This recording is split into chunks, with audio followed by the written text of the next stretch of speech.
Sir पण आता actually पाड्यांची गरज काय? आता प्रत्येकाकडे मोबाईल आहे, कॅल्क्युलेटर आहे प्रत्येकाकडे, हो. प्रत्येक एका क्लिकामध्ये करू शकतो. तर ते बुद्धिबळाची किंवा ते पाडे शिकण्याची गरज काय आहे आताच्या ह्याच्यात? बरोबर आहे.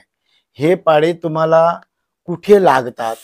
तर 1ली ते 10वीच्या परीक्षेपर्यंत, 12वीच्या परीक्षेपर्यंत तुम्हाला कॅल्क्युलेटर वापरता येत नाही साहेब.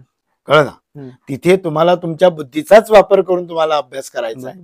त्याच्यामुळे तुम्ही कॅल्क्युलेटर आलं आणि अजून काही जरी आलं, आता AI आलंय, बऱ्याच गोष्टी येतील पुढे, पण स्वतःची बुद्धी ही स्वतःची बुद्धी, ती इतराशी कंपेअर करून चालणार नाही. इतर गोष्टींची कंपेअर केलेली जमणार नाहीये. कारण शेवटी तुम्हाला अभ्यास जो आहे तो कॉम्प्युटर आणि कॅल्क्युलेटर घेऊन परीक्षेत बसता येत नाही. काय त्यामुळे तुमची बुद्धी किती चालणार. आता ज्या स्पर्धा परीक्षा आहेत, कॉम्पिटेटिव्ह एक्झाम ज्यांना म्हणतो आपण, या परीक्षेमध्ये तुम्हाला 100 प्रश्न आणि 90 मिनिटं, म्हणजे एका प्रश्नाला 1 मिनिटही मिळत नाही.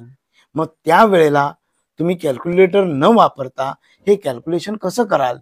तर तुम्हाला पाढा जर कॅल्क्युलेटर पेक्षा फास्ट तयार करता आला तर तुम्हाला ते सगळं सहज सोपं होईल आणि त्यामुळे तुमचा आत्मविश्वास वाढेल.